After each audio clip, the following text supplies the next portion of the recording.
Bem-vindos! Esse é o Mergulhe na Palavra, o podcast da Igreja da Família. O nosso alvo é ajudar a todos a manterem-se ligados na Palavra de Deus durante a semana, que é sempre cheia de trabalho, decisões, alegrias e dificuldades também. Aqui no Mergulhe na Palavra, estamos estudando com o nosso pastor Lécio Dornas uma série com o título A Bíblia, Livro por Livro. Exatamente! Cada semana o pastor Lécio fala sobre a essência de um livro da Bíblia. Junte-se a nós nessa jornada. É fascinante!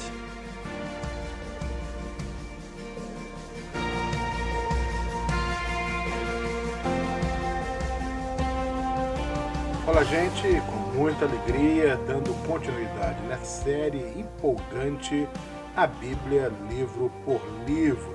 Veja bem, já fizemos de Gênesis até Deuteronômio, todo o Pentateuco, portanto, nessa semana vamos focar no livro de Josué.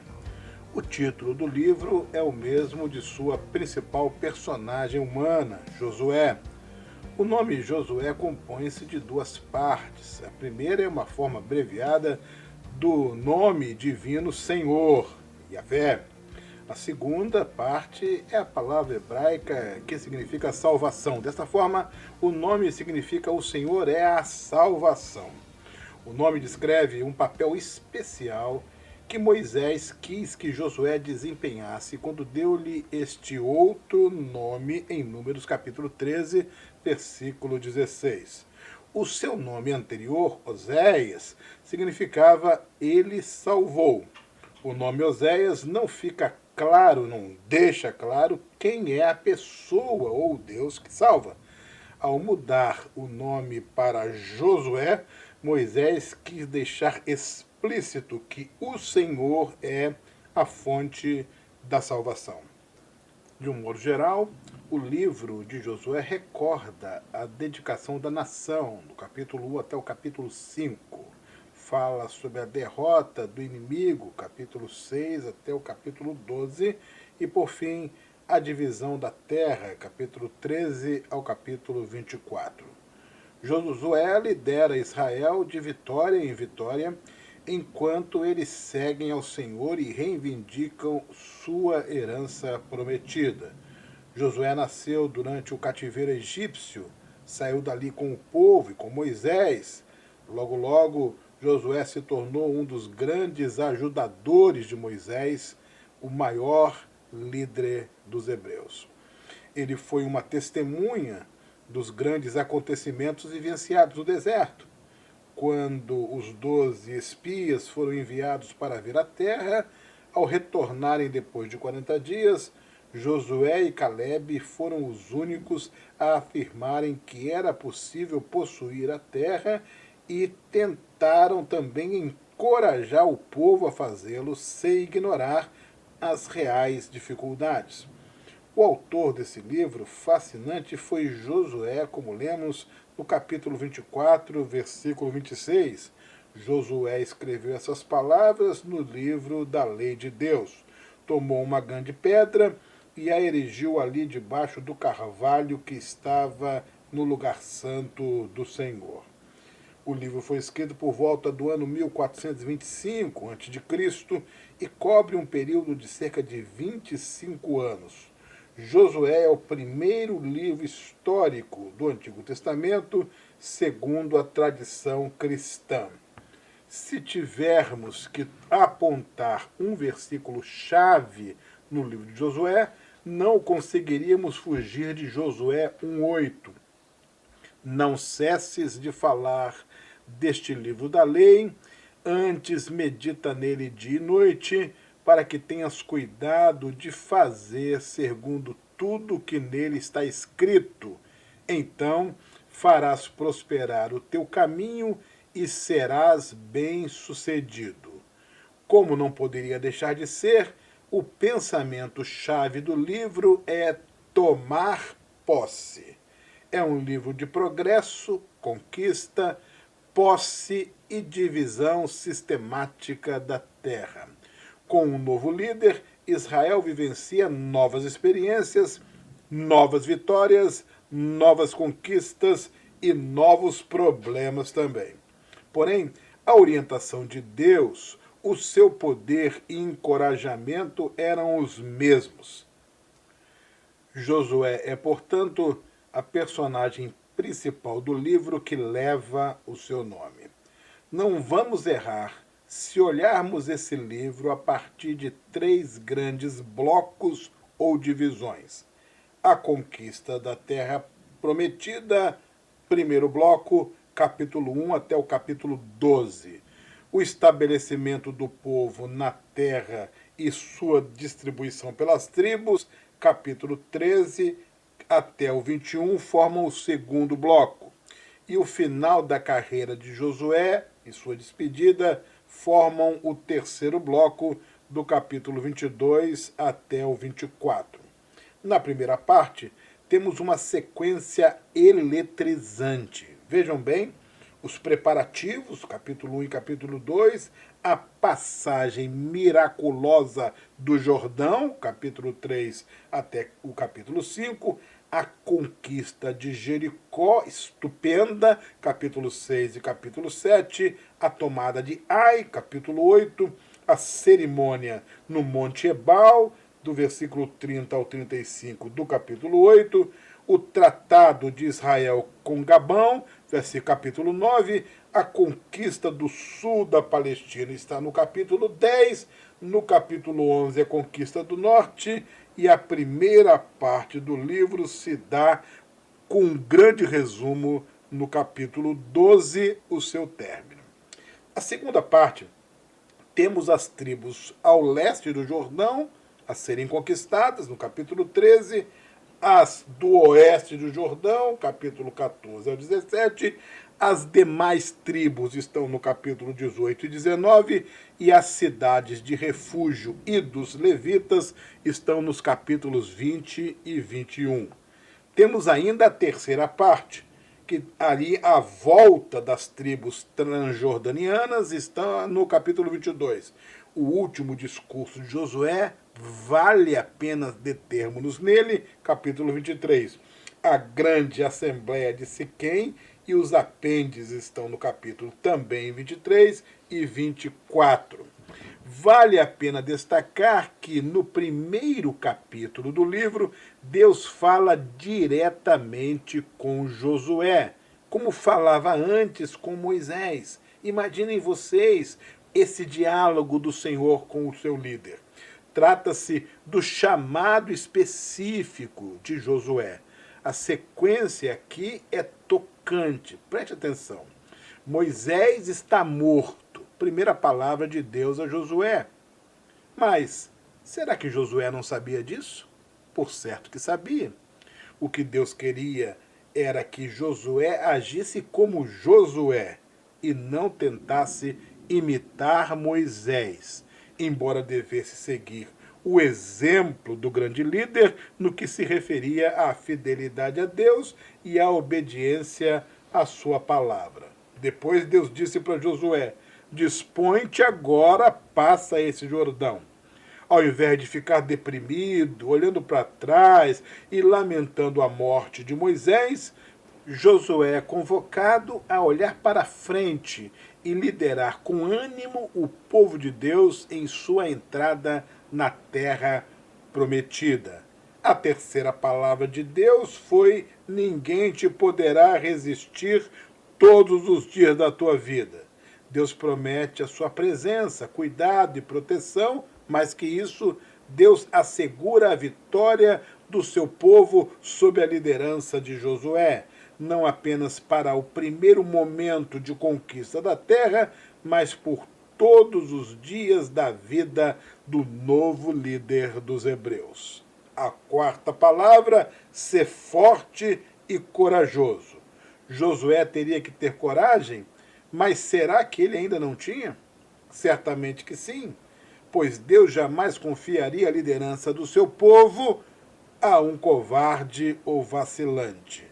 Quando lemos Josué 1, de 7 a 9, que diz, Deus falando: tão somente ser forte e muito corajoso, para teres cuidado de fazer segundo toda a lei que meu servo Moisés te ordenou, dela não te desvies nem para a direita e nem para a esquerda, para que sejas bem-sucedido por onde quer que andares. Não cesses de falar deste livro da lei, antes medita nele dia e noite, para que tenhas cuidado de fazer segundo tudo quanto nele está escrito. Então farás prosperar o teu caminho e serás bem-sucedido.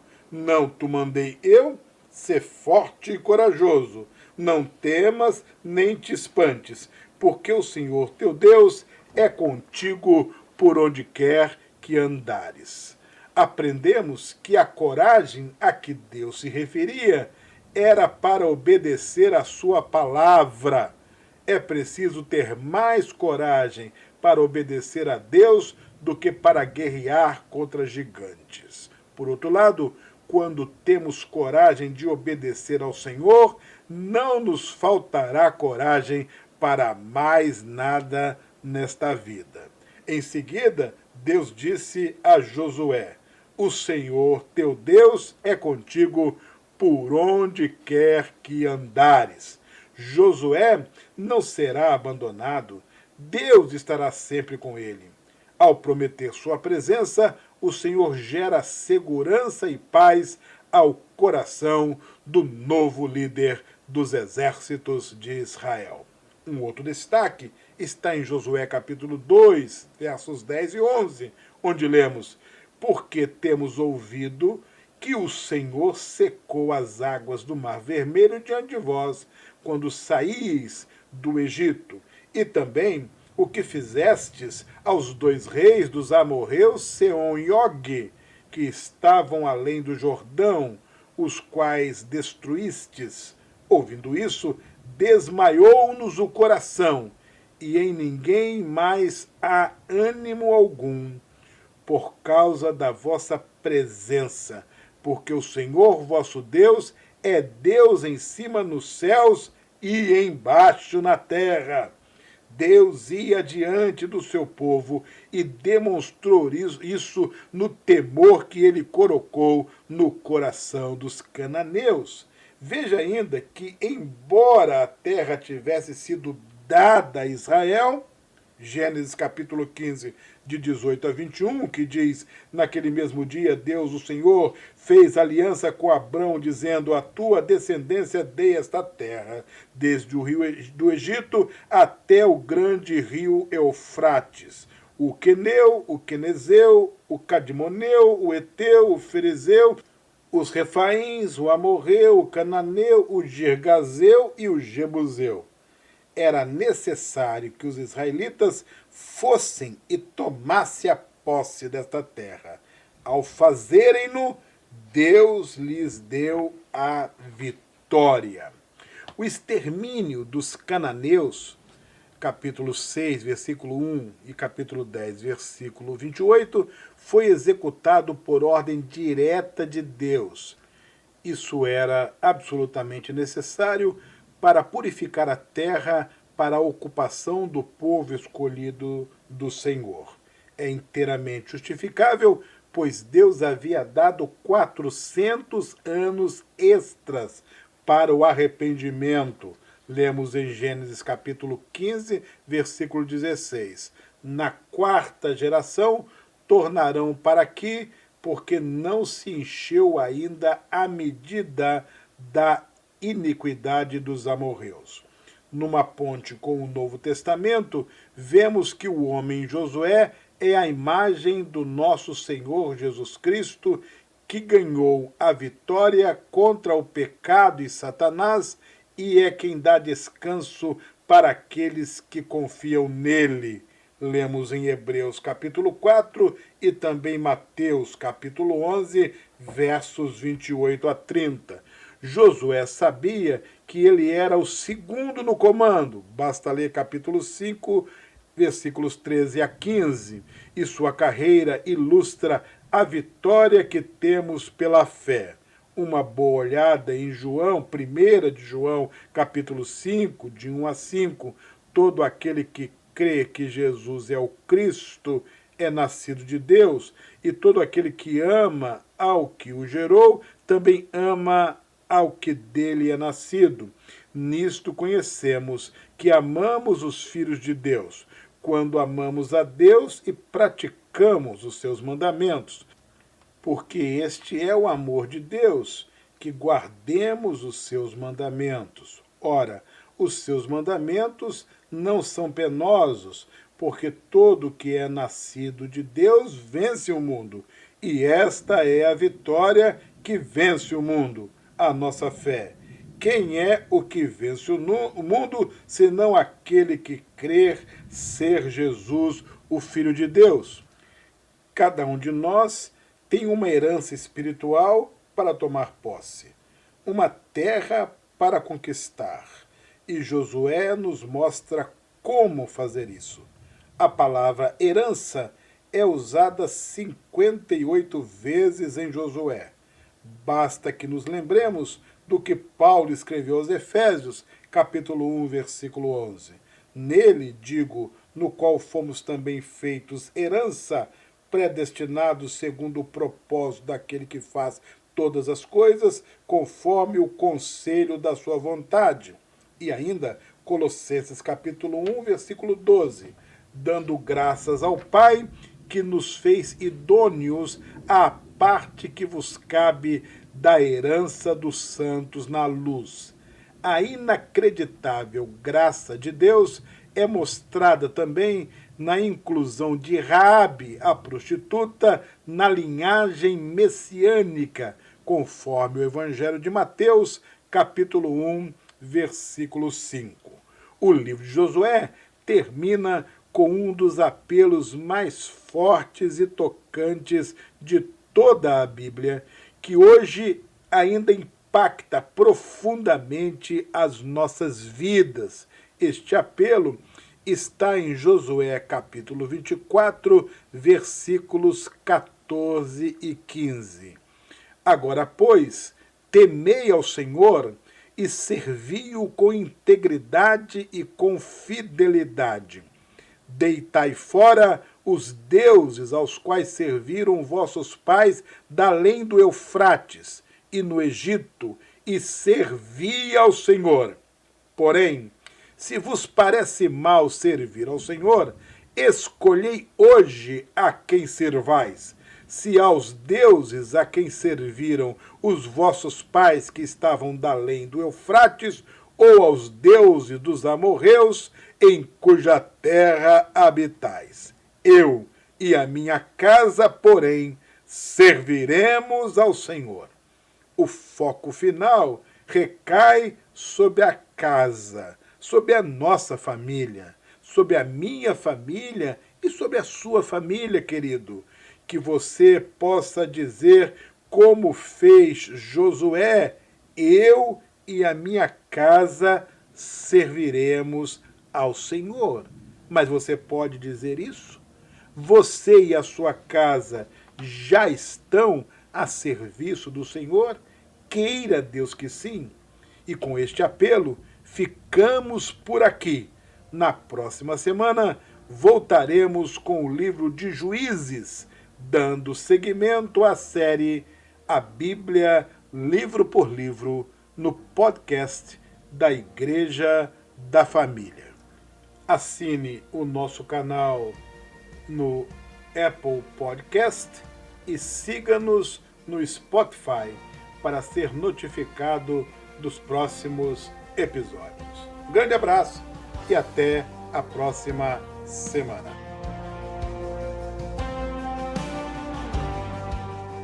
Obrigado por se conectar com a gente através desse podcast. Todos os domingos, às 6h30 da tarde, a Igreja da Família se reúne presencialmente em culto público no seu templo na 300 Main Street, bem no centro de Windermere, Flórida. É claro que todos estão convidados para nos visitar no nosso culto dominical. Fique ligado, cada segunda-feira, o Mergulho na Palavra chega pelo Apple Podcast, Spotify, YouTube e todas as outras plataformas, e fica gravado para ouvir quando for melhor para você. Até semana que vem.